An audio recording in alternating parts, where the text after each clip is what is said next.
La otra parte, los consciencionistas, no apelan tanto a la nocicepción como si lo hacen a la conciencia, y según ellos, ya que el feto no tiene conciencia, entonces no... ¡Cállate!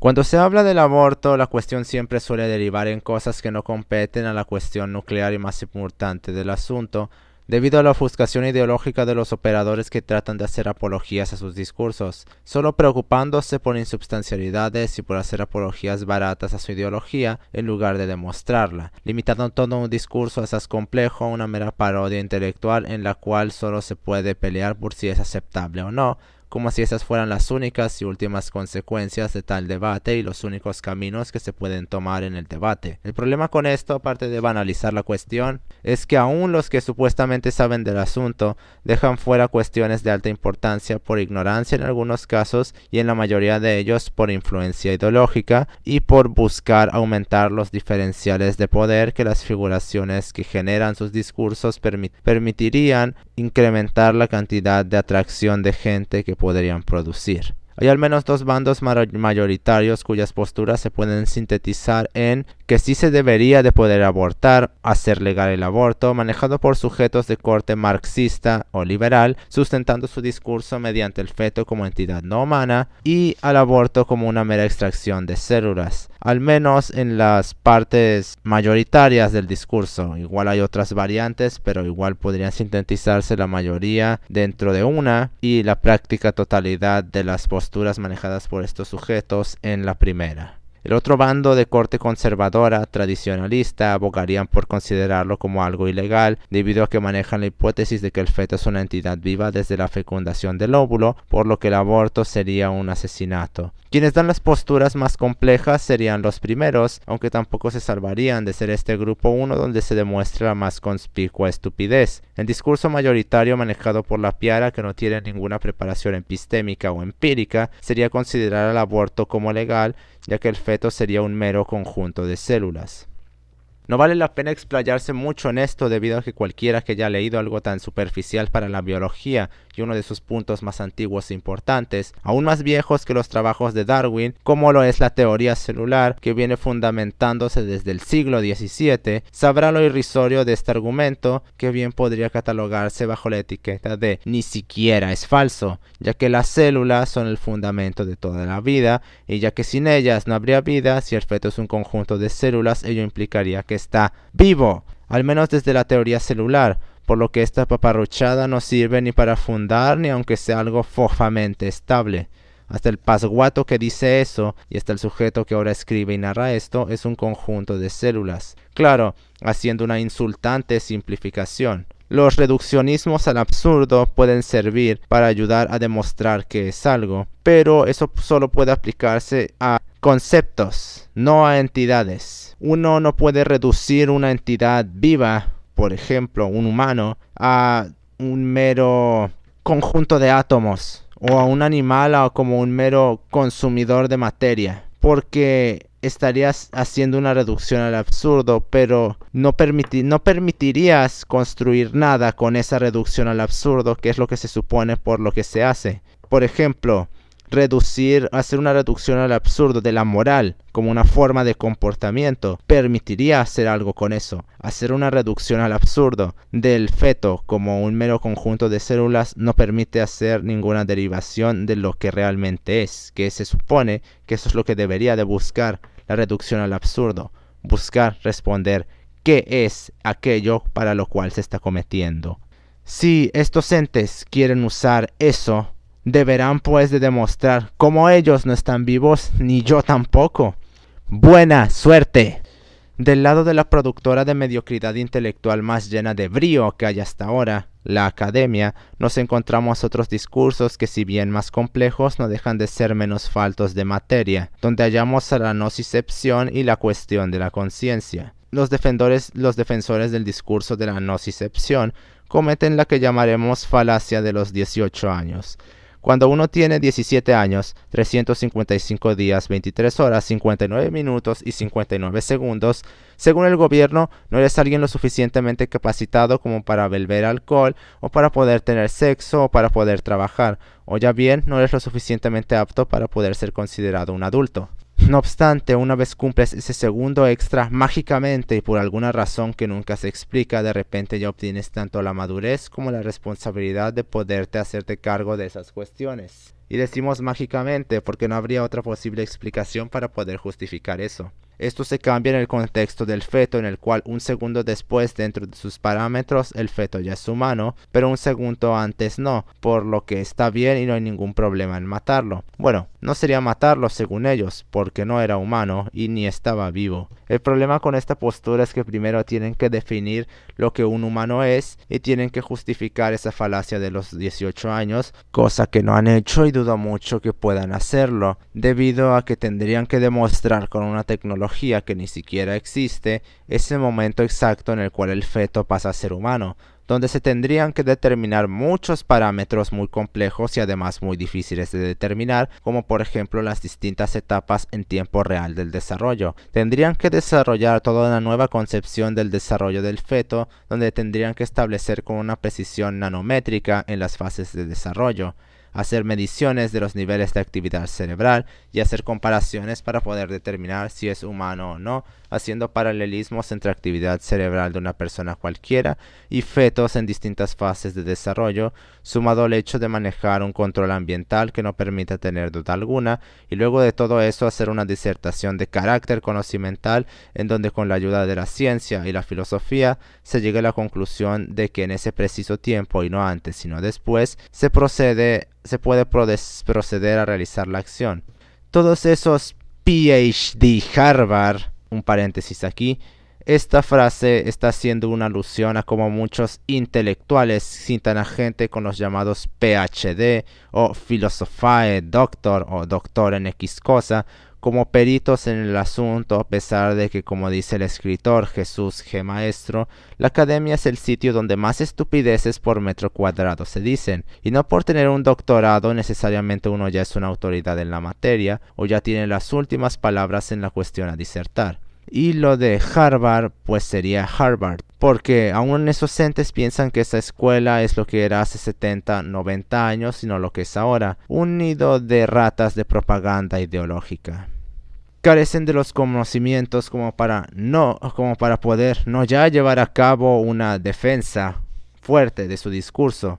La ciencia que necesitan para poder demostrar tal cosa ni siquiera existe. ¿Cómo podemos entonces defender algo con cosas que necesitamos que no hay aún? ¿Qué clase de manipulación estamos viendo aquí? La misma que vemos en todas las facultades que no sean de química o física. Vacua ideología que solo nos arrastra a seguir peleando en las mismas miasmas de las cuales no podemos salir, porque a guisa de cangrejos estamos todos en el barril y cuando va a salir uno prefieren regresarlo antes de permitirle salir. La otra parte, los consciencionistas, no apelan tanto a la nocicepción como si lo hacen a la conciencia, y según ellos, ya que el feto no tiene conciencia, entonces no es humano. Pero este debate, entre comillas, presenta aún muchos más problemas que el anterior porque se tiene que demostrar qué es la conciencia, y ya desde aquí partimos con imposibles, lo cual desbarata este discurso y lo deja inutilizado para poder realizar con él cualquier clase de apología a cualquier cosa con esto, debido a que la conciencia no es un concepto empírico, y al no ser un concepto empírico no es demostrable por la ciencia. Algunos dirán entonces que si no es demostrable por la ciencia, entonces por la filosofía lo es, lo cual es falso, por muchos motivos, pero para no hacer de esto largo podemos decir que se pone a la conciencia como algo que tiene efectos en el mundo real, y es una entidad que está ligada a nosotros de alguna manera o que forma parte de nosotros. De la misma manera que la ciencia maneja lo empírico, la filosofía maneja lo epistémico, y como ella se encarga exclusivamente de esa clase de cuestiones, es imposible que logre demostrar la fisicalidad de la conciencia porque no puede establecer un experimento con el cual la logre demostrar. Quizá la pueda definir, quizá pueda decir qué podría ser, pero lo que nunca podrá hacer es demostrar que de hecho está. Ese no es su trabajo y jamás lo será. Es de la ciencia y la ciencia no puede, y no puede porque la conciencia no es un término científico, es uno metafísico, por lo cual cae en el rubro de lo indemostrable junto con esas otras cuestiones como Dios, la mente o el alma. Aquí mucho ojo, no quiero que se me confunda con esos entes que dicen que si no lo puede demostrar la ciencia no tiene validez, donde váyase a saber usted qué entienden esos entes por validez. Aquí lo que trato de decir es que ninguna de esas dos ramas puede lograr tal cosa. No necesariamente tiene que ser algo físico para que pueda ser demostrado o estudiado. El comportamiento de los organismos no es algo físico. Tú no puedes tener 1 kilo de comportamiento contigo, pero de igual forma se puede predecir, controlar y estudiar porque es un fenómeno observable. Un ejemplo de esto es que la filosofía puede demostrar lo que la felicidad es, y la felicidad no es algo físico. La ciencia no puede, ya que todas sus explicaciones caerán por fuerza en el cientificismo, en el cual se quiere reducir todo a reacciones químicas, que si bien tienen influencia y la filosofía ya no puede ignorarlas, no son suficientes para dar una explicación completa de la cuestión. La filosofía puede demostrar lo que la felicidad es, debido a que la felicidad, en un reduccionismo al absurdo, es un comportamiento, y de ahí puede partir para poder estudiarlo, delimitarlo y en última instancia definirlo, junto con los conocimientos que puede extraer de la ciencia de la conducta, o el conductismo. Un reduccionismo de esta clase no se puede cometer con la conciencia. No podemos reducirlo a una cuestión que nos permita empezar a desgranar parte de su esencia porque no sabemos ni siquiera qué es. ¿Es algo físico o incorpóreo o una mezcla de ambas? ¿Lo formamos, lo adquirimos, nacemos con él, se nos da o qué? No se pueden determinar esas cuestiones por una simple razón. La conciencia no existe como categoría lógica. Más aún, no existe ni como categoría empírica, ni como categoría epistémica, ni mucho menos como categoría ontológica. La conciencia no es más que otro nombre que se le quiere dar al alma. Toda esa basofia de la pseudociencia cognitivista, mente, no es más que el manto científico con el que se quieren cubrir esos términos teológicos, que nacieron hace miles de años. El primero en determinar la mente como algo fue Anaxágoras de Clazomenas con su nous, que lo definió como el ordenador del universo. El problema con este término es que no nace como una cualidad humana, pero como una cualidad heredada de los dioses. La conciencia es otro nombre para la mente, que es otro nombre para el alma, porque se querrá traducir de tantas formas distintas como se quiera lo que dijo Anaxágoras, pero el nous, si tú lees sus textos, el nous lo da a entender como que es el alma. Y si de esa idea se derivó a la idea de la mente, entonces la mente sería el alma de la persona, lo cual lo imposibilita un estudio empírico y epistémico de la cuestión, porque derivaría de una cuestión teológica que sería básicamente creencia metafísica. O metafísica, porque la metafísica es pura creencia indemostrable. La mente no son más que meras creencias cuyo único fundamento, por mucho que quiera negarse, son los sentimientos. El demostrar la conciencia, cosa que es imposible, sería solo el primer paso en una larga lista de cuestiones que tendrían que obtener su derivación de esto, como la correlación entre la conciencia y el humano, y esta misma con una cualidad que sea menester para definir a un humano, o la conciencia como un criterio válido para determinar que algo sea vivo, o la conciencia como un criterio necesario para determinar que algo es humano, que no necesariamente tendría que ser el feto humano para, de hecho, oponerse al aborto, bien podría ser simplemente algo vivo. Y si se quisiera establecer la conciencia como un criterio de la vida, pues primero tendría que demostrarse qué es la conciencia, pero eso nunca sucederá.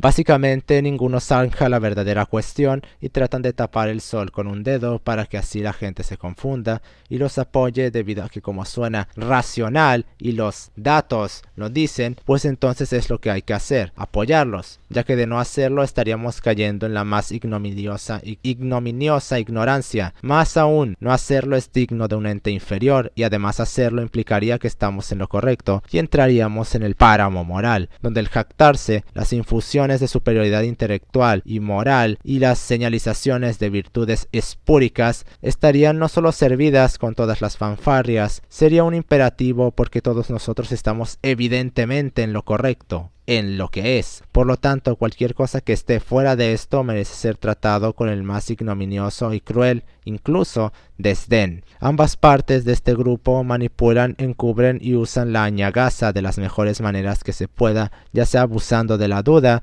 y de los supuestos no demostrados para forzar su discurso. Sobre todo esa pestilencia y pérfida forma de argumentación la cual se funda en el abuso del relativismo. Un ejemplo de lo que hablo es abusar de argumentos de este estilo. Supongamos que se debate una cuestión relacionada a la cultura, ya que la cultura se ha convertido en otra de las tantas prostitutas de la piara para forzar discursos, donde se debate qué modificación hacerle a un edificio que se ha incendiado, un edificio del Renacimiento. Todos hocicarán que si esto o aquello para forzar su propaganda de mala guisa, pero el argumento que mucho les gusta usar a los intelectuales en esta clase de situaciones sería algo tipo: ¿y a quién le pertenece la cultura para poder determinar eso? Lo cual no es un problema per se, el problema viene cuando no se responde ese cuestionamiento, no solo por lo gratuito que es sacar esa clase de cosas, pero porque de hecho cuando se hacen estas cosas las más de las veces no se busca responder a la cuestión, pero hacer un postureo intelectual para tratar de desacreditar las palabras del otro. Si se busca hacer algo como esto, sería mucho más simple hacer una demanda ontológica, ya que de esa forma se buscaría directamente atacar y obligar al otro a demostrar lo que dice en lugar de hacer de la discusión una de las tantas parodias epistémicas en la que los intelectuales terminan haciendo caer todas sus disertaciones. Es mejor decir: ¿y cómo llegaste a esa conclusión? ¿Qué fundamentación empírica o epistémica tienes para poder defender eso que dices, tu proposición? Así no se banalizaría el discurso, no habría postureo de ninguna clase, y lo que es más, no caeríamos en la manipulación de masas que tal cuestión implica cada vez que se dice, sin demostrar, porque por alguna razón, ora por fanatismo, ora por ignorancia, ora por simple pasguatería, es muy efectiva para que a los ojos de los impresionables, cuando alguien diga esa clase de cosas, le lancen toda clase de loas y festejos y suntuosas prebendas, y más aún, si nunca las responde. Algo que es lo que se supone que nuestros queridos sofistas, ahora llamados intelectuales, deberían de buscar siempre. Haría que el naos fuese incinerado por los acólitos de la agnotología. Si uno va a disertar sobre una cuestión, está obligado a responderla, so pena de manipulador y de pasguato. Los entes de la nocicepción, con todos esos tratados y todos esos Harvard marca registrada, repiten las mismas falacias que se han hecho desde que todo este debate empezó, tomando una postura cientificista en la cual quieren explicar su supuesta exactitud empírica en este debate. No obstante, asumen que la empiria es suficiente para poder explicar esto cuando se necesita además de la epistémica para poder lograr una respuesta correcta y ontológica. La ciencia es feble sola, la filosofía enloquece y se causa esquizofrenia sola. Ya lo dijo el buen hombre José Ingenieros: la imaginación y la experiencia van de la mano, solas no andan, haciendo una referencia a su positivismo en el cual ni la imaginación, la filosofía, ni la experiencia, la ciencia, pueden ir solas. La ciencia no puede abordar todas las implicaciones de este debate y la filosofía por sí misma nunca dará respuestas contundentes. Aún ambas, siguen sin ser suficiente, pero la última rama del conocimiento, las matemáticas, solo operan dentro de su realidad, por lo que no se pueden derivar cuestiones exclusivamente matemáticas para querer demostrar algo que no le compete debido, primero, a la naturaleza de su campo, segundo, a la imposibilidad de reducir la cuestión a una suerte de nociones numéricas o ecuaciones, tercero, a las implicaciones empíricas e intangibles que se necesitarían demostrar, algo que le competiría en su mayor parte a la filosofía, y cuarto, debido a que ya que las matemáticas son la única fuente objetiva que tenemos de conocimiento, no puede dar más de esa objetividad que para su propia materia, y la cuarta rama del conocimiento aún no se ha formado, y dudo mucho que alguna vez vaya a ver el arte una fundación con las magnas tres. Mucho piarista hocicará como buen sectario que de hecho sí pertenece. Vacuidades, demuéstrenlo sin usar la metafísica, viles embaucadores rústicos. Si bien ni la filosofía ni la ciencia son suficientes para dar una respuesta completa a la cuestión, usando ambas obtendremos una respuesta mucho mayor. mucho más acercada a lo que de hecho sería. Ni el dolor es un criterio válido para poder determinar si algo está vivo. Mucho menos lo es la conciencia debido a de que qué clase de sitios deriva tal término. Si se tiene en cuenta la gente que presenta la enfermedad ICDA o incapacidad congénita al dolor con anhidrosis, no está viva, debido a que esta enfermedad implica que el sujeto no es capaz de sentir dolor ni las temperaturas. Usando la tan sagrada ciencia a la cual tanto les encanta apelar para mover discursos, o al menos a la ciencia que les conviene, como les conviene y de los autores que les conviene, un feto cumple con todos los parámetros con los cuales se puede considerar a alguien vivo, al menos según los parámetros utilitaristas de la biología, que serían orden, sensibilidad, respuesta al entorno, reproducción, adaptación, crecimiento y desarrollo, regulación, homeostasis, procesamiento energético y evolución, y varias de ellas se podrían despreciar para poder determinar algo como vivo. La sensibilidad, la reproducción y la respuesta al entorno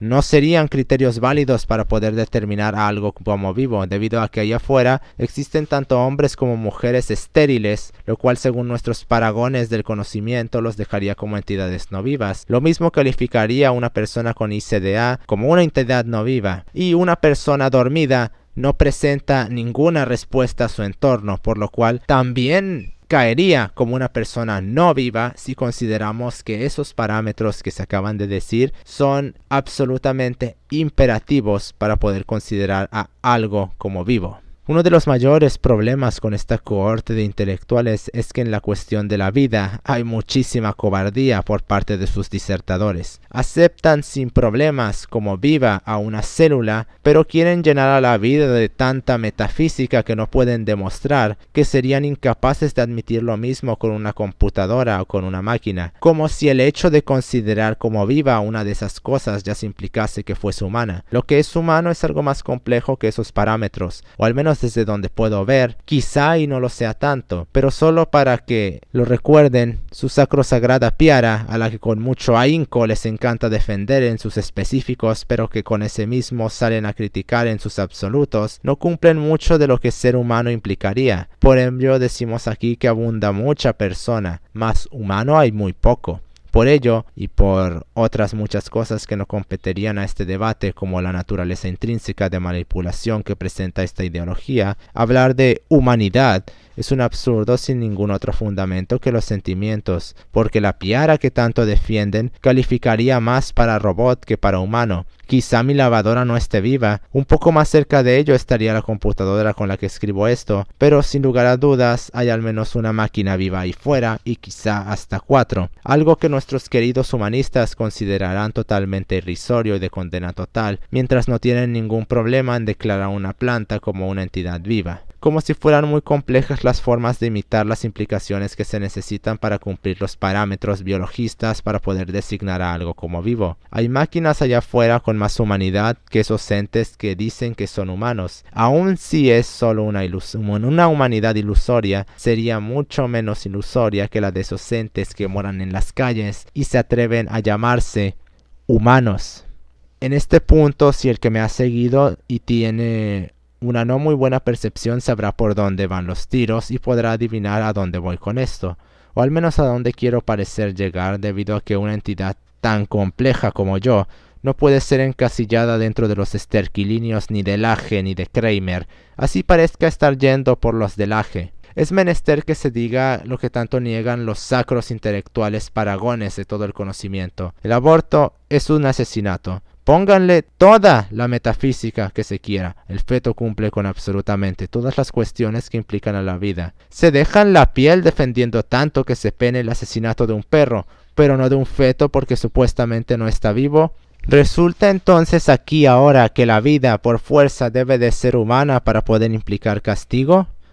Cuando se defienden empresas complejas no se puede ser un cobarde solo para calmar los pensamientos de los débiles. ¿Defendemos el conocimiento o defendemos a las masas? Imposible hacer ambas. Quien lo diga está mintiendo o busca poder. No se puede seguir fundando el conocimiento en el criterio de la ofensa. Si seguimos así, nadie nunca debería de hablar porque siempre habrá algún pasguato que le dolerá lo que se dice. La expresión La libertad de expresión le pertenece únicamente a los que saben. La Piara no tiene ni voz ni voto en estos discursos por su ignorancia, y dicho esto, no faltarán los relativistas que vendrán a cuestionar con la misma basura mentada hace tiempo, sin tener el cerebro para poder responderla. Cual protestantes solo dicen que no les gusta o que está mal, diles por qué, que lo defiendan, que argumenten y que den una alternativa. Destruyes todo su discurso. Pocos entes tan inútiles para la sociedad existen como el protestante, un vil parásito que lo único que sabe es quejarse. Si con quejas se lograra la transición a un mundo mejor, todos estaríamos viviendo en el Elíseo desde hace milenios. Pero seguimos morando el tártaro porque seguimos escuchando las vacuas palabras de pensadores que no seguían a la razón como ellos tanto decían, seguían a los sentimientos, por muchas loas a la razón que le daban. Pero mucho antes de poder decir últimas palabras, que absolutamente nadie tiene, habría que seguir las palabras de Simias de Tebas, el cual nos decía que si la verdad era muy difícil o directamente imposible, habría que ajustarnos a lo que el discurso más fuerte dijera para poder lograr un conocimiento parcial de la cosa con la cual se intenta demostrar que es verdad. Yo no usaría fuerza debido a que, como suntuosa maldición que a todos nos destruye, quien tiene más fuerza en este aspecto es la Piara, no porque la haya ganado con esfuerzo epistémico, pero porque son ovejas comandadas por leones que les dicen qué decir. La verdad no es de la Piara, menos de los académicos, menos aún de sus supuestos críticos que moran por lo digital, que no se distinguen de ellos en ningún apartado, porque al igual que ellos, cuando hay resonancia se muere la onda. Ni siquiera podríamos decir que es posible lograr lo que Simias dice, pero por un momento consideremos entonces que es posible. La fuerza, en este caso, vendría de la oscuridad. Si el iluminismo es idealista, la verdad se hallará en la oscuridad. Para poder responder con firmeza a la cuestión del aborto no se podría hacer ni desde el argumento de la conciencia ni desde la nocicepción, menos aún desde el argumento de qué es la vida o de si el feto es humano o no, porque hay un argumento aún más atrás de ellos en el cual ninguno de estos esbirros de la ignorancia se está fijando, y es en la propia cuestión de la deseabilidad de la vida. ¿Es deseable vivir?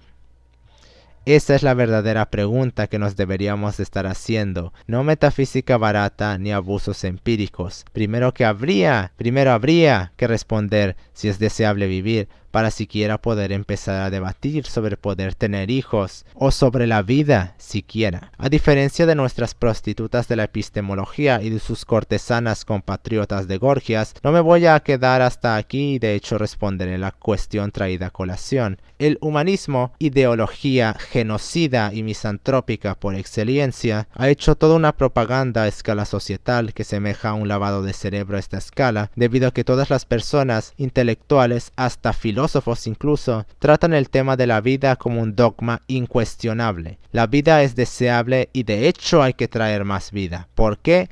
Porque sí. No se ha respondido realmente si la vida es deseable desde la razón o desde donde podamos dar una respuesta que semeje a que se está usando la razón. Simplemente todos mueven la cabeza de arriba abajo diciendo que la vida es deseable, pero se supone que debemos de usar nuestra cabeza. La filosofía no trató siempre del cuestionamiento, porque entonces ahora con estas cuestiones mandamos ese postulado por debajo de la mesa hasta el basurero, despreciando toda una tradición de pensamiento que data desde la antigua Grecia, desde Parménides e incluso desde mucho tiempo más atrás. Se ha tratado de explicar las cosas suponiendo un uso de razón. Los hemos leído unos más, otros menos, pero los hemos leído. ¿Despreciaremos o cumpliremos con la responsabilidad de pensar? El cortar el pensamiento para no molestar a otros es una clara señal de cobardía y de humanismo, de cobardía por no querer enfrentarlos y de humanismo por buscar manipularlos. Si quitamos los sentimientos y toda esa vacua idealización,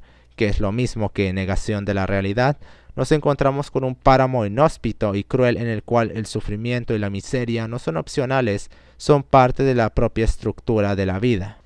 El idealismo debe de morir.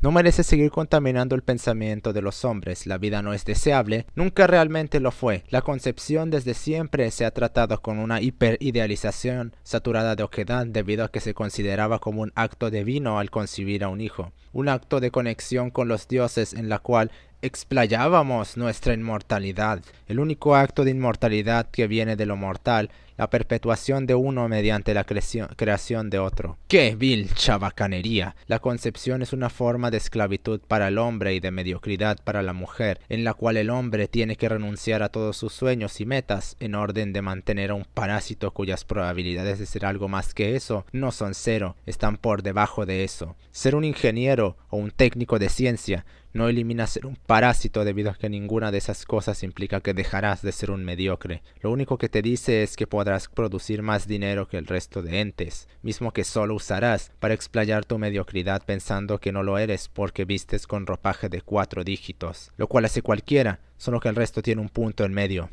Porque quienes lo van a criar serán unos completos ignorantes debido a que vienen de la misma progenie que están engendrando. Quien quiera usar aquí el contraargumento de la probabilidad las tendrá muy difíciles debido a que aún con tantos billones no hemos visto pensadores brillantes en estos tiempos, que debido al culto a la gnotología, cada vez más esos pensadores que de hecho están, no destacan, ya que en lugar de pensar lo único que hacen es usar el sentido común para oponerse a esa misma ignorancia que casi es ley en la sociedad, que irónicamente es explayada por otros pensadores. Lo mediocre nunca producirá más que mediocridad, asegurándole una vida miserable a su descendencia, esto todavía más explayado debido a lo incapaces que son esos mismos padres de siquiera cuidar de sí mismos. Hemos llegado a un nivel tal de mediocridad societal que la generación actual es incapaz siquiera de poder con su propia vida. Son tan débiles y pusilánimes que necesitan que el Estado venga y les haga todo, que si una persona dijo algo que no me gustó, ven papá Estado y censúralo.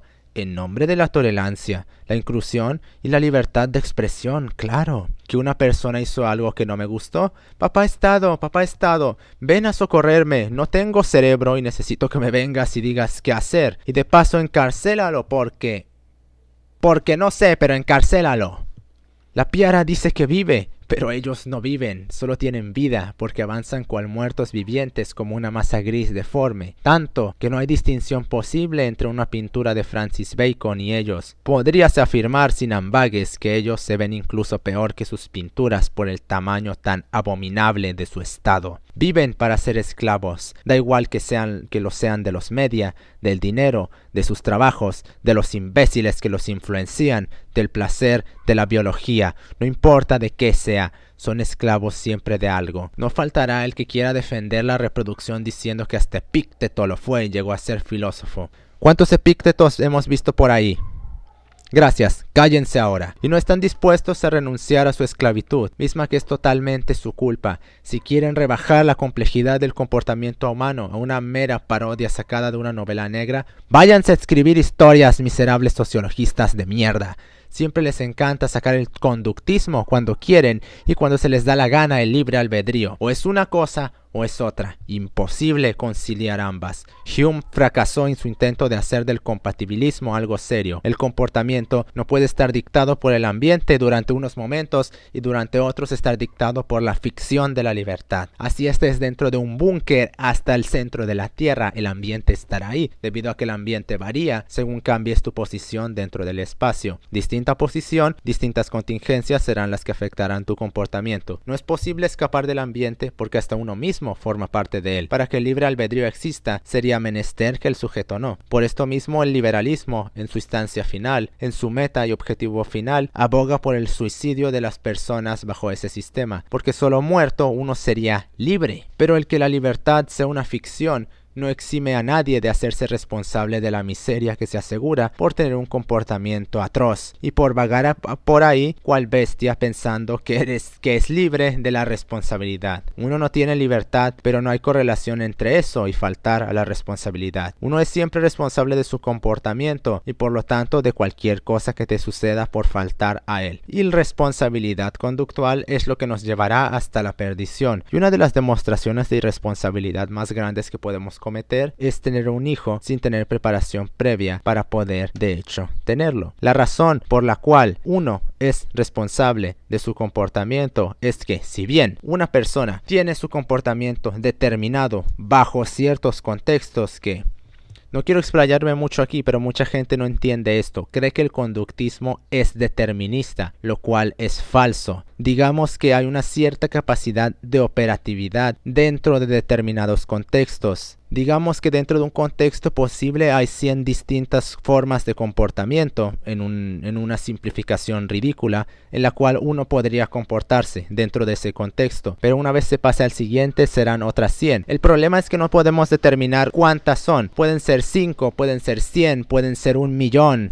O quizás hasta infinitas. El punto es que el comportamiento no es determinista. Ok, bien. Y como no es determinista, nosotros podemos, mediante el pensamiento, intentar deducir de qué forma nos podríamos comportar si hacemos una determinada cosa. Si yo me pongo ebrio al ir a una fiesta y yo sé que estando ebrio voy a hacer un desastre, pues antes de irme a la fiesta y comportarme de esa forma, yo ya tengo el pensamiento de que qué es lo que voy a hacer ahí o qué es lo más probable que suceda ahí. Claro, podría no pasar, pero en ese pensamiento que se hace mediante la correlación de contingencias en el pensamiento, nosotros podríamos, impulsados por el ambiente, usar otras contingencias para entrar en otro contexto y tener otra gama probable de conductas derivadas de ese contexto.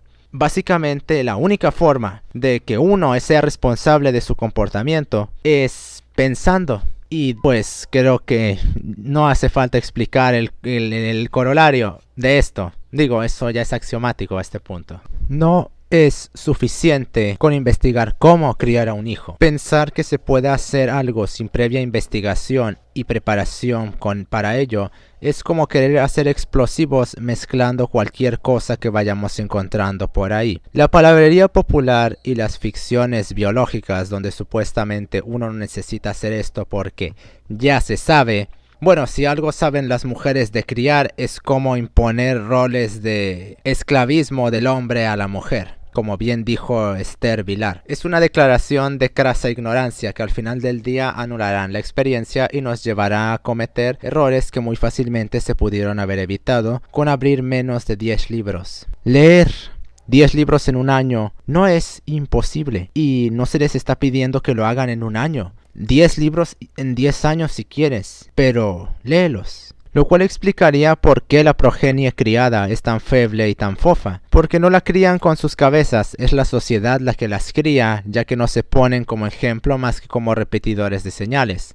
Antenas. El vacío no merece ser perturbado por caprichos egoístas, menos viniendo de entes que no pueden ni siquiera vivir. No se vive siendo un esclavo de la sociedad, que en última instancia se traduciría en ser esclavo de la biología. Nuestra especie no merece poder reproducirse hasta que tenga los medios necesarios para poder asegurar que cada vida nueva que se haga esté asegurada para que sea alguien en su vida. No necesariamente grande, pero tan siquiera que sea ni mediocre ni parásito. Una sociedad llena de Sócrates sería un desastre, pero que haya tanto tartufo ahí fuera como vemos,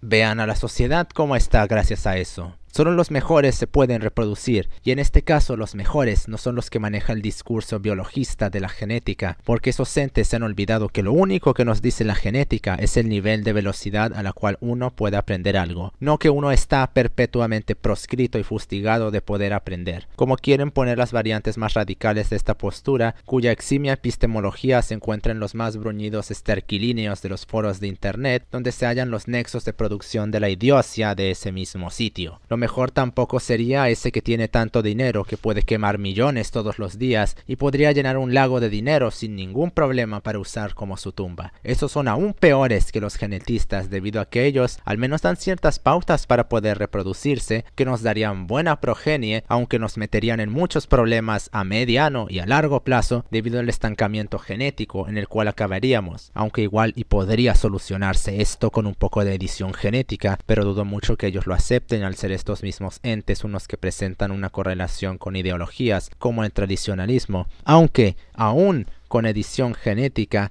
vamos a tener algunos problemas debido a que eso no va a solucionar todas las implicaciones que tendría teniendo siempre el mismo tipo de piscina de genes en las generaciones. Podremos fortalecernos todo lo que queramos, pero vamos a quedar debilitados frente a otras cosas. Estos piensan que por tener dinero ya los hace superiores. Si algo nos dice la cantidad de dinero que tiene una persona, es la cantidad de personas por las que pasó y pasa por encima. Nadie consigue billones sin tener litros de sangre en sus manos. Ellos podrían salvarse de ser mediocres, de no ser porque la vanidad los arrastra de nuevo a ella y con una fuerza que los pone mucho más cerca que la piara de la inferioridad. Cuando te crees Dios solo por vestir de traje y usar autos de 6 cifras, una vez esas cosas fuera, no eres nadie. La piara no tiene ni en qué caerse muerta, por lo que deben de hacer algún aporte a la sociedad para poder subsistir, para poder comer. Así que usan el sudor de su frente para poder ponerse platos en la mesa. Esas bestias no hacen nada, no cargan esas cajas de 30 kilos que esos otros sí hacen.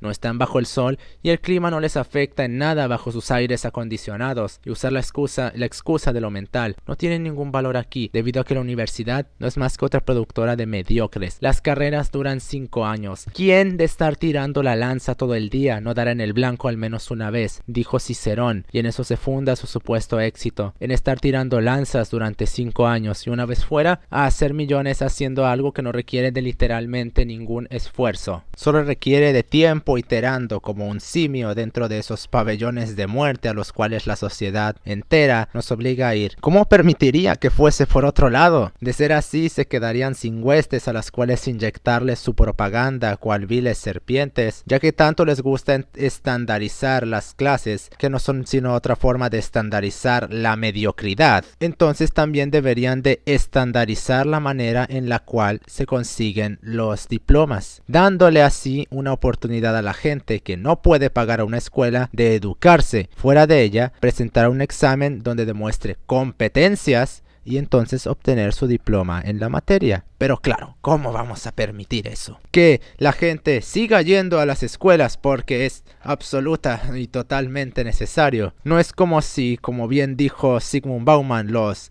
directores de las escuelas, con mucho más ahínco que los empresarios, convierten sus clases, su recinto sagrado de educación, en una empresa en la cual solo se importa la ganancia, la eficiencia y el dinero.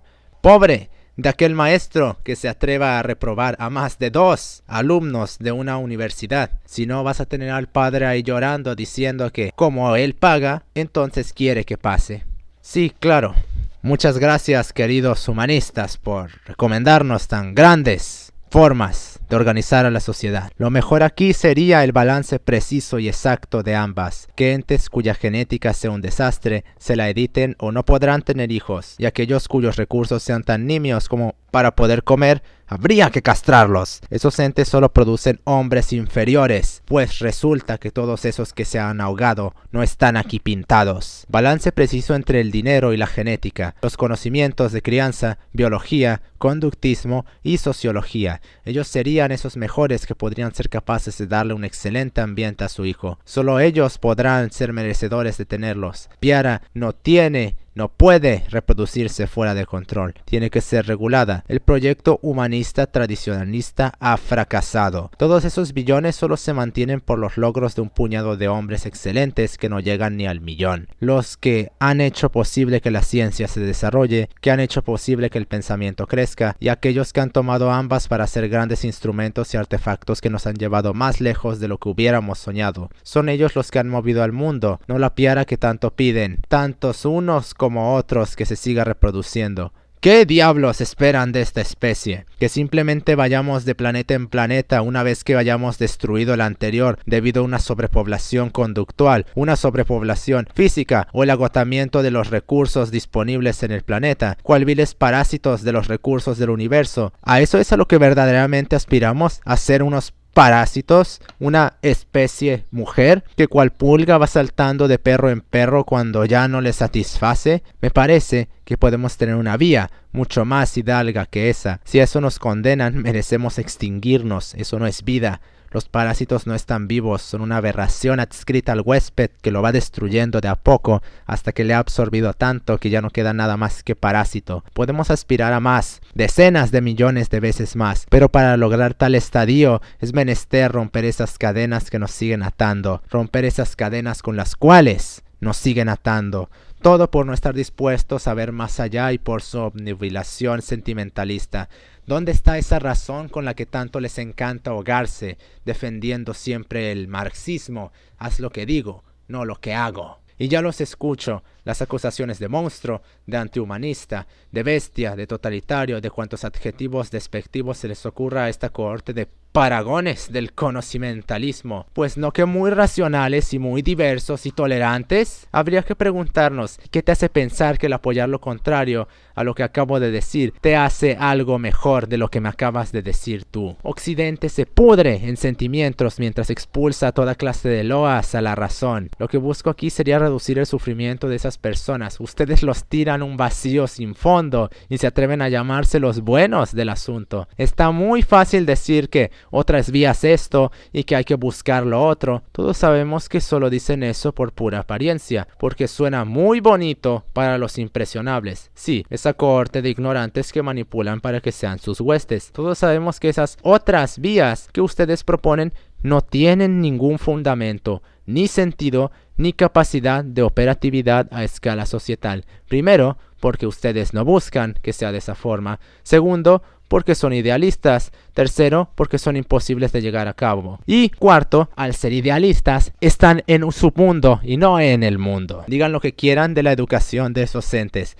Ya los quiero ver en los cerros con unos libros. A ver cuánto duran. Porque sí, mucho hay que educarlos y la educación esto y aquello. Pero claro, que lo haga otro. Un hijo para esa clase de personas sería un mundo de miseria para ellos. Un hijo por parte de hombres mediocres es un mundo de miseria para el hijo. Ni el hijo ni la familia merecen pasar por eso. Y aun si lo piden, no se les dará porque solo piensan en ellos mismos. No les importa traer a este vertedero a sufrir a más sujetos con tal de satisfacer su sadismo ególatra. Si esos piaristas tanto quieren a la piara, les diré que podrá ser fabricada en cinta de montaje antes de finales del siglo.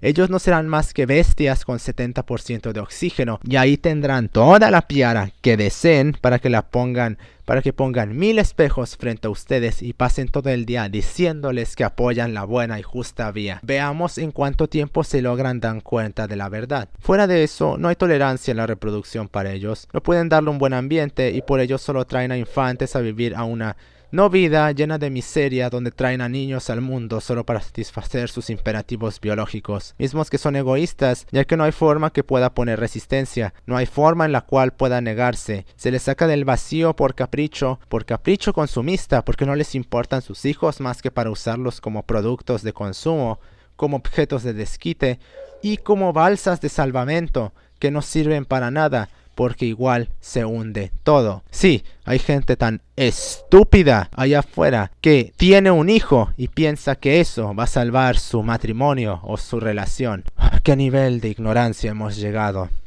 Y lo más...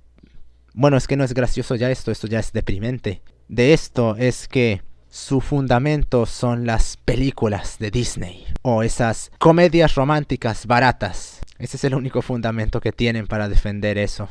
Mientras la vida sea dirigida por la piara, no será vida que merezca ser vivida, y nadie tiene el derecho a obligar a otros a pasar por ella, menos aún con argumentos tan febles y risibles como los que da la ONU, que piensan esos entes que solo porque esa estúpida institución de corrupción e infamia lo dice, entonces la vida es un derecho fundamental. Pues, para que lo sepan, los derechos no se regalan, esos se ganan. Si algo en la cuestión de la vida es fundamental, no es la propia vida, es la muerte. El único derecho fundamental que hay es el de la muerte. Nadie puede ni merece ser obligado a pasar por todo el sufrimiento y miseria que implica la vida, porque al final del día todo eso habrá sido por nada, y esos pocos que de hecho han sido algo serán enterrados por la nada, por la nada que producen los que no están. Muchos usarían el argumento del placer para querer justificarla, no dándose cuenta de que el placer es probabilístico. El placer podría pasar, no es algo que tenga seguridad que suceda, y aunque suceda, ¿qué clase de argumento tan feble es ese? ¿Puedo cometer onanismo ahora mismo para obtener placer? ¿Eso ya hace que mi vida valga algo? Todo placer es onanismo porque así de vacío e insubstancial es, igual que ese acto momentáneo, vulgar y sobre todo vacío. El placer corrompe y destruye el comportamiento debido a que solo refuerza la miserable condición que nos mantiene como somos. No hay buenos placeres, como diría Sócrates. El placer es un corruptor y solo existe cuando se crea la ilusión de que el sufrimiento se va. Pero como sabemos, la vida por su simple hecho ya lo implica, y como el placer estaría en oposición al sufrimiento, entonces no podría existir junto a él, porque los contrarios no pueden existir exactamente en un mismo punto debido a que son contrarios, digamos, tienen propiedades opuestas entre sí, por lo cual no puede entrar uno y entrar el otro y mantener a la vez, debido a que como son opuestos van a aniquilarse. Son como materia y antimateria. No pueden existir los dos en el mismo punto del espacio. ¿Qué nos dice esto entonces? Que de hecho el placer es solo otra forma de sufrimiento, y es una de las más peligrosas debido a que anula la sensación de sufrir. Solo la sensación cual lentes oscuros nubla la vista, pero el sufrimiento sigue ahí. ¿O acaso creemos que la piara deja de sufrir llenándose de videojuegos, comida chatarra, pornografía, consumismo y consumos de personas? ¿Onanismo? Todo placer es bajo onanismo, el placer es sufrimiento, el placer y aún la obnubilación que causa es probable, el sufrimiento es axiomático. La biología, por el simple hecho de iniciar a vivir, nos introduce a todos en una carnicería sin sentido para propagarnos, sin ningún motivo que el simple hecho de propagarnos. El solo hecho de estar vivo ya implica estar en guerra por recursos con el otro, de usar al otro para el beneficio personal, del tribalismo, del ginocentrismo, de la hipergamia. El sufrimiento es parte fundamental de la vida. Sin el sufrimiento no hay vida. El éxito mío es un éxito que ese otro no tiene porque yo le quité la oportunidad de tenerlo. ¿Crees que no habría otras 200 personas haciendo fila por el trabajo que detestas? Al tenerlo, los obligas a seguir buscando, a seguir peleando por recursos, mismos recursos que tú le quitaste, le robaste. Tú estás muy seguro en tu casa preocupado por cómo vas a comer la siguiente semana. Él no sabe qué va a comer mañana. ¿Renunciarás por él? ¿Para qué lo harías? Serás tú el siguiente en la larga cadena de cosas por las cuales sufres. ¿Por qué agregar más si con lo que tienes es suficiente? Y aún con lo que tienes apenas puedes con ello. La propia ignorancia en la cual te hundes, nadas y moras ya te hace sufrir sin que te des cuenta de ello. La miseria es tan probable como lo es el placer, solo que ella tiene muchas más probabilidades de aparecer debido a su conexión con el sufrimiento y su cercanía. Lo que la piara piensa que es la miseria es de hecho el sufrimiento. La miseria, esa solo la experimentan sujetos inocentes que siguen teniendo fe. Todas esas personas que se han suicidado han experimentado la miseria y, a menos que te quieras suicidar, no vas a saber qué implica eso, por mucha empatía que finjas frente a ellos. Nunca podrás, incluso aunque lo merecieras. Ese onanismo se irá 2 segundos después del orgasmo. Esa victoria en los videojuegos será eclipsada como insubstancial cuando meditemos un poco sobre ella. Ese sabor, ese logro, todo vacuo y no tiene más justificación que el sentimentalismo percepcional, que dice que solo porque a mí me parece ya es. Que aparte de ser vacuo también, es tan presuntuoso, patético y manipulador que casi se le podría llamar humanismo y no hallaríamos ninguna distinción entre ambos. Y esa hiperidealizada felicidad. La gente piensa que una vez alcanza es como un nirvana. No, la felicidad solo es un estado en el cual no deseas nada. Hasta en la depresión se podría alcanzar. El suicida es el más feliz de los hombres. Medita un poco sobre eso. No te hará mejor ni te hará alguien superior. Muchos sujetos que nunca han alcanzado la felicidad han hecho cosas más grandes que otros que llamanse a sí mismos felices. Y lo más irónico de todo esto es que es imposible mantenerla por mucho tiempo. Es imposible no desear algo o alguien. No hay estoico perfecto y los iniciados son tan pocos como los pensadores. No hay forma de suprimir tanto el sentimiento por lo cual hasta la felicidad es algo vacuo. Solo el conocimiento es algo que le podría dar a la vida algo de valor, debido a que esta es la única cosa que trasciende. Pero cuando caemos en la cuenta de que la piara lo detesta, que muy pocos lo buscan, menos los comprenden y mucho menos lo producen, y peor aún, que de hecho es imposible, debido a que no podemos precisar los componentes que se implican en los objetos que analizamos e intentamos demostrar, la vida revélase como un acto totalmente ridículo y sin sentido. Aún los supuestos sentidos que la cuánta piara le traten de dar a su vida serán insignificantes debido a que siempre son egoístas o siempre son vacuos apuntando a nada más que el vil materialismo para satisfacer su muy rústico sentido de la percepción, y cuando no es al materialismo barato es al idealismo, lo cual es una pésima forma de causarse esquizofrenia. Una vida de militancia perpetua en la nada más absoluta, en la incertidumbre más cruel y en la maquinización más humillante y esclavizadora. ¿Es esto el supuesto derecho fundamental que los que se oponen al aborto defienden para todos los infantes no nacidos? ¿Es esto lo que quieren para ellos? Porque eso es lo que implica lo que le están deseando. ¿Cómo tienen rostro para decir que les importan cuando los quieren traer a una carnicería autofágica? Háganse inmortales y vivan hasta que los átomos se evaporen, si con tanto ahínco les encanta defender la vida. Veremos si pueden pasar de los 200 años antes de pedirle a gritos a los robots que le inventen algo para finalizar con su propia vida. Si tan grandiosa es como dicen, todo el mundo debería de ser inmortal. Si tan magna y buena es, pero caemos en la cuenta de que no se quiere vivir para siempre, porque justamente esas cuestiones que brotan en la cabeza de la gente cuando piensa en la inmortalidad son las mismas por las que pasan toda su vida, por corta que sea, y entonces ya no es tan agradable ni buena. ¿Qué nos dice esto sobre la vida tan idealizada que dicen que es estos sujetos? Habiendo dicho todo esto, es muy evidente cuál es mi postura sobre esta situación. Totalmente simple es derivar tal respuesta de todo lo anteriormente dicho, y es muy evidente que con total brío yo de hecho me opongo al aborto. Digo, si es totalmente evidente que con todo lo que dije de eso se puede derivar. Es evidente que ese es un acto nefasto. Bueno, creo que no hay que ser genio para saber de dónde vienen y a dónde van los disparos. Esa pequeña demostración de hipocresía bien me ha hecho merecedor del título de humanista, empero a pesar de lo dicho, no está el título del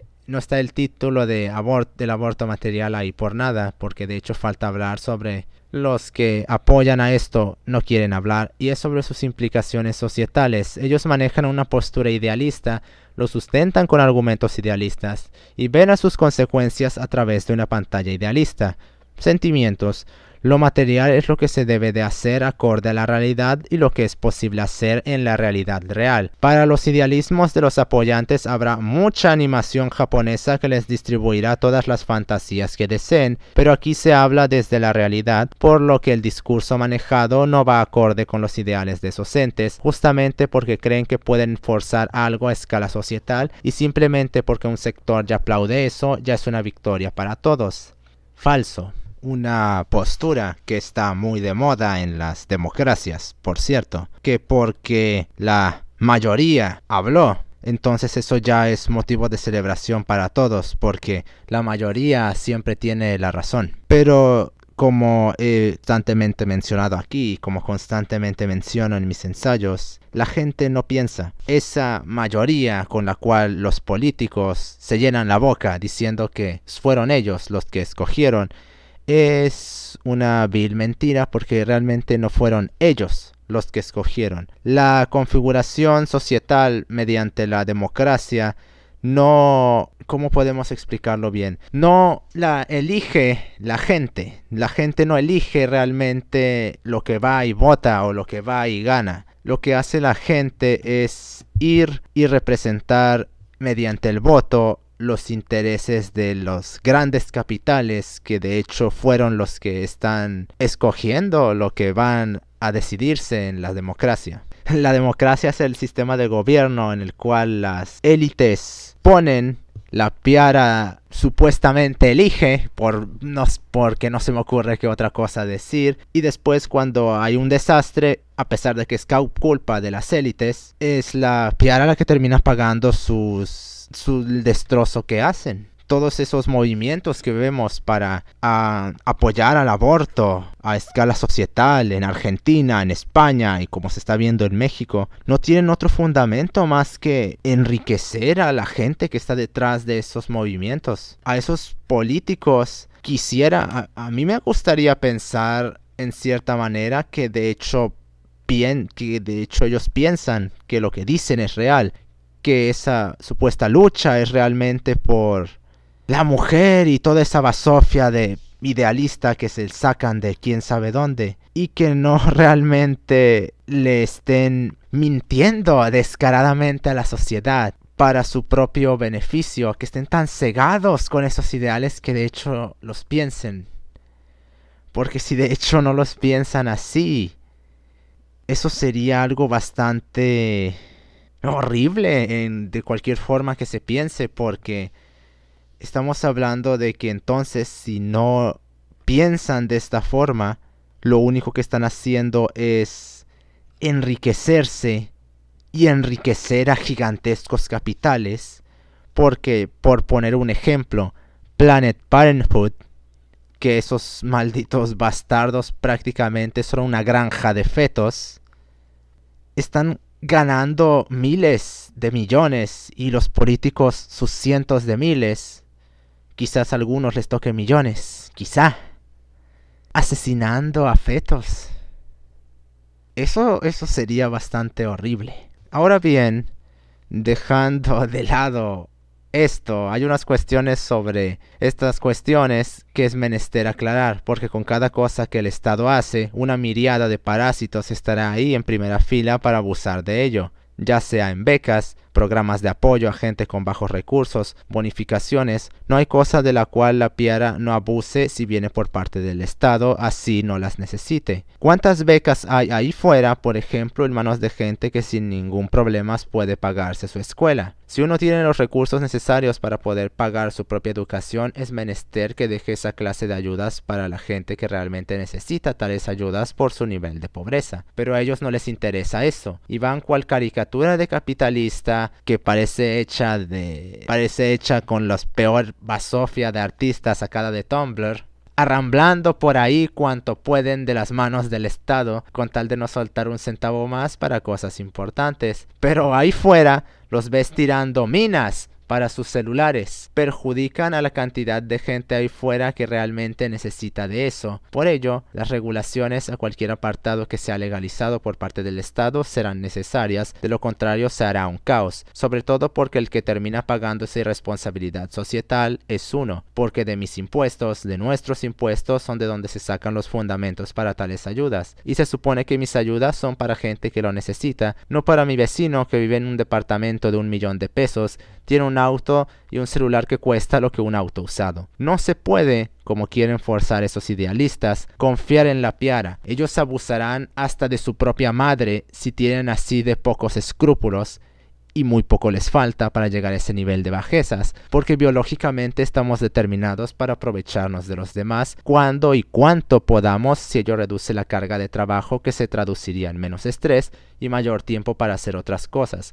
La gente se irá por ello sin que les importe sus consecuencias, y si a esto le sumamos que nunca podremos ver a los afectados, por ello, y la absurda y totalmente patética ideología imperante que dice que los pobres son pobres porque quieren, claro, porque ellos controlan el maldito sistema económico, se tiene todo servido para el abuso, por lo que unos limitantes deben de ser puestos, y en el caso del aborto no será la excepción. Seguro, imposible. Cuando se trata de cualquier cirugía nunca se puede hablar de seguridad. Uno podría morir hasta por una extracción de muelas, si a lo que se refiere a que el aborto tenga una red de seguridad y que sea de hecho por gente más capacitada, es decir, especialistas, y con esto hablo de especialistas en la salud, no de especialistas en el aborto.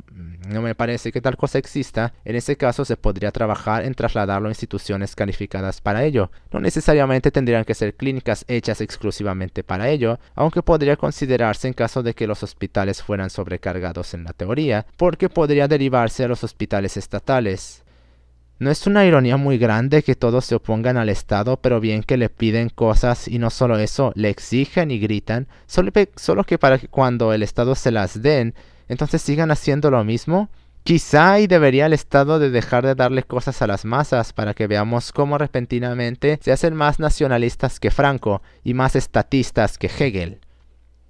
No obstante, la seguridad nominal del proceso, eso sí que podría cubrirse. El problema es que lo que se pide luego de esto es simplemente ridículo. ¡Gratis! ¿Por qué debería de ser gratis? Recordemos que no existe ninguna cosa gratis. Todo lo gratis siempre conlleva un alto costo que uno prefiere ignorar, ya sea por simple ignorancia o por maldad. Las cosas que regalan las tiendas o que rebajan no son solo por verse como buenas tiendas. Lo hacen porque lo que les llegó fue en exceso y o eso caducará muy pronto, y para ellos es mejor perder 35% de la inversión que todo, por lo que ponen en riesgo a los clientes para evitar perder mucho dinero. Yo mismo trabajaba en una carnicería y mi jefe del departamento ponía alimentos que caducaban el mismo día en venta o directamente que ya habían caducado a vender. Y es que uno dirá, pues qué basura de persona. El problema es que como los superiores presionan y presionan por las ventas, orillan a los jefes de los departamentos a hacer esa clase de cosas. ¿Es reprobable? Claro que sí. No puede usarse la excusa que diga estaba siguiendo solo órdenes. Pero también hay que tomarnos un momento en entender por qué lo hacen. Porque sacar las antorchas así a lo primero que veamos no nos llevará a nada. A un poco de racionalidad, por favor, digo. ¿Dónde está la empatía que tanto hocicamos? Muchos les encanta hocicar de la empatía hasta que toca demostrarla. Pasa una cosa similar cuando se trata del Estado y lo supuestamente gratis que da. Es que eso no es gratis, lo pago yo, el vecino y toda la sociedad. Es una falta de hidalguía muy conspicua y una ñagaza muy ruin que me quieran colar dentro de esto que debe de ser gratis. Porque sí. No dan literalmente ningún argumento del por qué debería de ser así. Quieren abusar del específico para forzar una normalidad, cuando por el hecho de que mujeres de bajos recursos no puedan pagarlos, entonces ya debe de ser gratis para todas porque...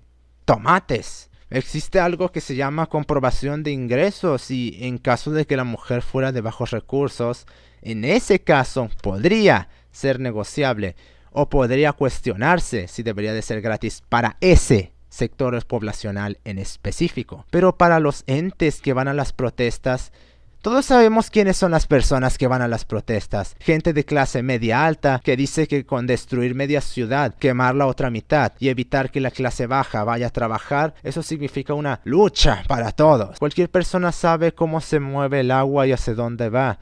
Esos sujetos lo único que les interesa es verse bien con sus amigos, con sus familiares y ponerse las medallitas de moral espúrica para luego hacer señalizaciones de virtudes apócrifas frente a sus amiguitos de clase media alta, diciendo, oh miren, yo tengo un montón de dinero, por lo cual, ¿cómo conecto con mis queridos compatriotas de clase baja o de clase media baja? Ay, pues voy a luchar por ellos quemando media ciudad. Cuando lo único que buscan es explayar su parasitismo absorbiendo tanto como puedan del cadáver putrefacto que queda de la sociedad. Es lo mismo que pasa con los idiotas útiles de los campuses de Estados Unidos. Se la pasan hocicando sobre los privilegios de la gente blanca, supuestos privilegios que los hacen ponerse sobre otros. Estamos notando la titánica ironía de que gente que va a campuses que cuestan algunos incluso $50,000 al mes o más, estén hablando de privilegios de otros. Y esos privilegios que les increpan, si observamos su trasfondo, tiene dos caminos. Uno, demonizarlos. Y dos, la envidia. Y en cierta manera ambos conjugan en una misma vía, que es ellos sean los que posean esos privilegios. Ellos envidian esas minas de platino que ellos tienen cuando las de esmeraldas, las de diamantes, las de oro y las de iridio les pertenecen. Vemos que no les interesan esos privilegios que otros tienen, les interesa que no los tienen ellos mismos. Ese es el fundamento de su supuesto movimiento social. Eso y no otra cosa es un movimiento social, una cohorte de hipócritas gritando para que les den más cuando ya tienen millones de cosas más de las que necesitan. Y luego a filosofías se las quiere rebajar a este nivel de muladar cuando lo único que buscan es recuperar lo que realmente les pertenece, su dignidad. Como bien lo dijo el filósofo y terrorista Theodor Kaczynski, aquellos que son más delicados sobre la terminología políticamente correcta no son los negros medios habitantes del gueto, inmigrantes asiáticos, mujeres maltratadas o personas imposibilitadas, sino una minoría de activistas, muchos de los cuales no pertenecen a ningún grupo entre comillas oprimido, sino que provienen de estratos sociales privilegiados. La corrección política tiene su mayor arraigo entre los profesores de universidad, a los cuales tienen empleo seguro con salarios confortables y la mayoría de ellos son varones blancos heterosexuales de familia de clase media. Cierro cita. A esos sujetos no les podría importar menos quién le pasa a qué. Son políticos en el sentido de que harán hasta las más descaradas bajezas con tal de sacar su beneficio personal. Quizás esos entes tengan un fin noble entre muchas comillas, pero eso no quita que son tan egoístas y tan ignorantes como el resto de la gente. Incluso diría que más que la mayoría de la gente por vivir en un mundo en el cual han tenido todo. Ya hablaba José Ingenieros de la política de las piaras. Esto no es distinto de ello. Pero aun con esto fuera del camino hay otro discurso que de igual forma busca imponer que sean los otros los que paguen por la irresponsabilidad de estas. Y digo irresponsabilidad porque esa farsa del embarazo accidental no existe. También como la violación de carácter irresponsable, tampoco. Empezando por el primero, se quiere forzar que los otros paguen usando el argumento, feble por cierto, de que como los métodos anticonceptivos tienen probabilidad de fallar, entonces por eso debería de ser aborto gratis. Lo cual no es un argumento válido para forzar tal cuestión debido a que hay dos parámetros que pareciera que se obvian, aunque en realidad se ocultan. Primero que nada, sobre lo del embarazo accidental es muy sabido por todos, ya somos adultos y ya sabemos las implicaciones del sexo. ¿Cómo se embaraza una mujer? Lo saben tanto el hombre como la mujer. No hay necesidad de explicar eso. Ahora lo que yo me pregunto es, ¿y por qué por tu ignorancia y estupidez debo de pagar yo por ella? La mujer tiene más de 40 métodos anticonceptivos diferentes. El hombre solo 2. Y uno de esos es un vil chiste. El otro, el profiláctico, no funciona del todo, por lo que la tarea de la monitorización del embarazo debería de recaer más en la mujer debido a las implicaciones severas que hay si de hecho queda embarazada. Pero como sabemos los que no vivimos viendo el sol de neón que los políticos venden, la mujer tiene un beneficio brutal en tener a un imbécil como su nido parasitario personal, ya sea que evada los métodos anticonceptivos para engancharlo, mienta y use el argumento del porcentaje a su favor, que el simple hecho de cuestionarle esto a una mujer sería motivo de ignominia a escala societal, cuyo final derivaría en ese término chabacanero que inventé llamado desautorización.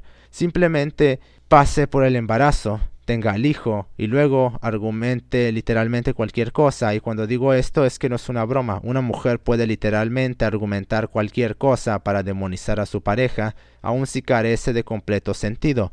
Por ejemplo, esta tipa, Amber Heard, creo que se llama, la que está básicamente jodiéndose toda la carrera de Johnny Depp. Se ha demostrado y comprobado que la tipa mintió, sigue mintiendo y es una basura a más no poder de persona. Y sin embargo, la ves dando conferencias sobre el maltrato a las mujeres. Aun si hay evidencia en su contra, aun si hay hasta un maldito video que el propio Jesús de Nazaret dio, la mujer solo tiene que decir, me manipuló, me obligó o cualquier cosa a tener el bebé y listo. El hombre estará obligado a mantener a ese hijo suyo durante el resto de su vida y de verlo.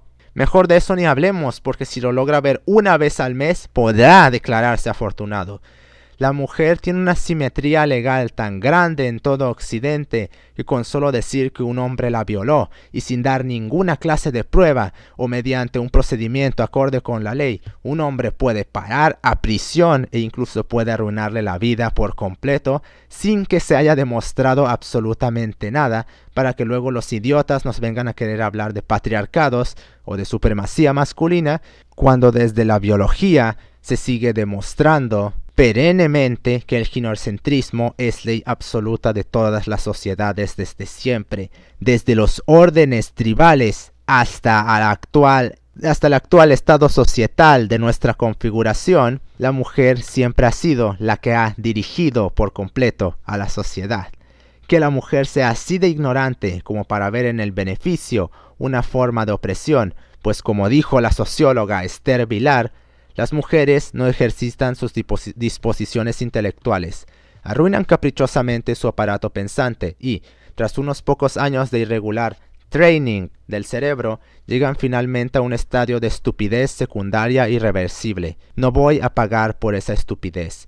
Si hay hombres allá afuera que se tragan la visión del mundo estilo el sexo bueno de Adam Smith, ya habría que empezar a poner las cuerdas al 2x1. Todos esos suicidios causados por contingencias similares son exclusivamente culpa de esos hombres que prefirieron ver lo que querían en lugar de ver lo que era. Su elección, su responsabilidad. Ahora bien, suponiendo que la mujer por alguna razón cósmico-metafísica, de hecho no esté planeando una maquinación tan baja como esta, de igual forma sigue sin ser un argumento válido para justificar una gratuitez generalizada del aborto, debido a que, como dijimos, una mujer no se embaraza por nada. Todos sabemos cómo ocurre y por lo tanto luego del acto de la sesión tanto uno como otro tienen la obligación de asegurarse que nada haya pasado, que todo haya salido como teóricamente debería de salir, y aun si todo parece como se supone, de igual forma acudir con un especialista. Hay pruebas de embarazo en sangre, hay pruebas de embarazo, tomar la medicación o directamente, si se quiere un aseguramiento firme, usar la llamada pastilla del día después, que es gratis en literalmente cualquier centro de salud. O ya si se exagera y no se confía ni en las piedras, usar RU 486 y con eso no podría haber ninguna forma estadísticamente posible de embarazo. Además, hay aquí algo que no se está teniendo en cuenta. Creo que cualquier persona con un mínimo de sentido común sabe que en una cirugía hay riesgo de morir, así sea algo tan nimio como una extracción dental, pues en este caso el sexo es una cirugía muy riesgosa, más que un aborto clandestino. Por lo que con todas las cosas que se hacen hay consecuencias a pagar, y uno debe de hacerse responsable de sus actos, algo que la mujer no es capaz de hacer, debido a que toda la sociedad la trata como un bebé con síndrome de Down, porque tal parece que la mujer es incapaz de tomar responsabilidad por cualquier cosa que haga. Siempre es culpa de entidades metafísicas, de esquizofrenia intelectual o de cualquier cosa excepto la mujer. Ella es incapaz de tomar responsabilidad de algo. ¿Cómo un ente tan perfecto y tan magno, al cual hasta un culto sádico e insano perpetrado por hombres cuyos límites son inexistentes, podría siquiera estar mal en una sola cosa? Si yo voy a comer mucho, va a haber consecuencias. Si yo voy insultando a gente en la calle, porque sí, va a haber consecuencias. Si yo me pongo a fumar junto a un tanque de gas de 100.000 litros, va a haber consecuencias. Ahora bien, si yo tengo sexo y no tomo las precauciones adecuadas porque soy así de débil como para demostrar autocontrol, para controlar las pulsiones sexuales que se implicarían en tal acto, va a haber consecuencias. Y recordemos, aquí no hay implicaciones de una sola persona. La excitación sexual es por ambos, así que no se puede usar la excusa de querer echarle toda la culpa al hombre. Y ya los veo ahí sacando la típica excusa barata de que es que me obligó. Sí, claro, todos sabemos que tu pareja, a la cual conoces con la cual llevas muchos meses, muchos años, totalmente te llevó a tu cama, te desvistió, e incluso con tanto ahínco tú vas, lo disfrutas abriéndote de piernas, pero te obligó. Claro, y si, dado el caso de que eso haya ocurrido, que mira que esto ya empieza a volverse un poco ridículo, ¿no les parece? Tal parece que tengo que cubrir literalmente hasta si en caso de que un caracol embarace a una mujer. Pero bueno, en fin, en caso de que llegara a suceder eso, lo que habría que preguntarnos es, ¿qué carajo haces con un hombre así de pareja? Pues yo te respondo, es la hibristofilia y seguiría siendo tu culpa, de la mujer en este caso. Ahora bien, pasaremos a la cuestión más polémica de este asunto, que sí, que lo que he dicho no es polémico en comparación con lo que viene. Es decir, la más racional, y como será la más racional debido a que tendrá como fundamento el más eximio sentido común, el gatilleo y las demostraciones de imbecilidad no faltarán por parte de la piara, que muy racional se cree hasta que de hecho tiene que usarla. Entonces cuando se encuentra con verdadero uso de razón, pone en evidencia que no tiene tal cosa. El hecho de que lo que diré hará indignar, agreguen 3 kilómetros de comillas al lado de eso, como si tuvieran dignidad en primer lugar, a la gente es una demostración de que esa gente, esas personas que dicen estar empáticos como racionales, no tienen ni una ni otra porque reaccionan como simios y como robots. Su estado natural. Otro argumento que se quiere forzar para hacer del aborto gratis es sobre las mujeres que son violadas, que como hay violaciones a ellas no se les puede cobrar porque fueron violadas. Un argumento circular que se justifica por la acción y no por algo que de hecho se la pueda ver justificar. El asunto es que cuando esto sea aceptado veremos un aumento en las tasas de violaciones sin precedentes, cuya justificación empírica vendrá de las voces de las santas mujeres que nunca mienten, y como ellas son seres de luz, evidentemente nunca se aprovecharán de algo como esto para rehuir de sus responsabilidades, porque la mujer siempre se hace responsable de todo lo que hace. Hay que analizar cuál es el contexto donde estas violaciones ocurren y llegaremos a la conclusión de que no son sino esas mismas mujeres que son violadas las que tienen la culpa de su propia violación. Sí. Si invirtiéramos los roles y dijera que son los hombres los que tienen la culpa de su propia violación, usted, imbécil, no estaría tan ofendido como lo está ahora, ¿no es verdad, mi querido hipócrita? ¿Y en qué me baso para decir esto? En algo tan simple como que ninguna persona está segura en ningún sitio. El filósofo Jean-Jacques Rousseau habló alguna vez de algo llamado el contrato social, una suerte de reglas que implicarían una aceptación por el simple hecho de tratar con los hombres. Ahora bien, existe otra cosa llamada el contrato societal, el cual la firma de aceptación se hace teniendo ADN, es decir, que todo ser vivo entra dentro de este contrato por el simple hecho de estar vivo, y por lo tanto no hay forma de negarlo y tampoco de faltar a él. El contrato societal implica, debido a la naturaleza despreciable y ruin de la especie humana, la aceptación de que por el simple hecho de vivir en la sociedad, uno acepta que puede morir, ser lastimado, ser herido, ser afectado en cualquier forma en la que se implique una afectación, ya sea en el carácter de la salud física, como en la salud conductual o mental, si lo prefiere así, en literalmente cualquier segundo. Y esto debido a que, como bien dijo el hidalgo Michel Eiquem de Montaigne, debido a que nuestra naturaleza es una de carácter vil y despreciable, sin importar con cuántas capas de intelecto cubramos esa naturaleza, esa misma seguirá allí, esperando salir en cualquier momento.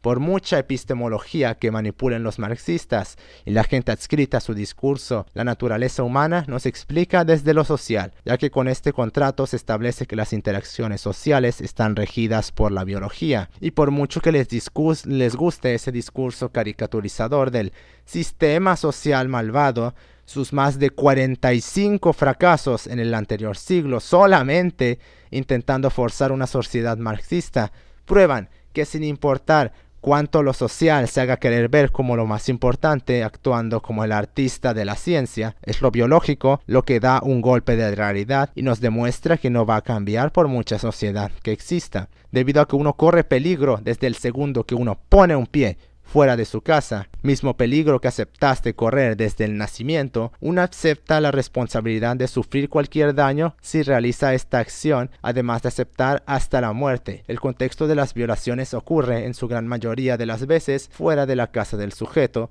y en un contexto de irresponsabilidad como lo es en las fiestas. Una persona no es obligada nunca a hacer nada que no sea por su propia cuenta.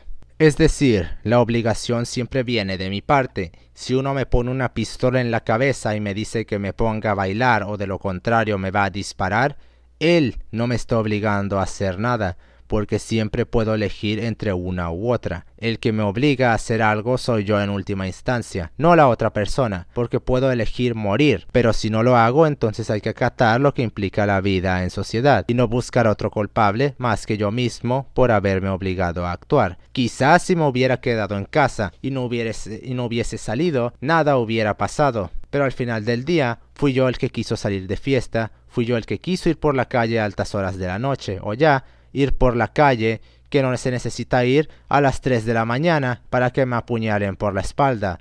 Un error muy grande que comete la gente es pensar que el día les da algo de seguridad, cuando lo único que da es una ilusión de seguridad, sin importar el contexto y sin importar literalmente que yo soy responsable y yo debo de aceptar eso me guste o no.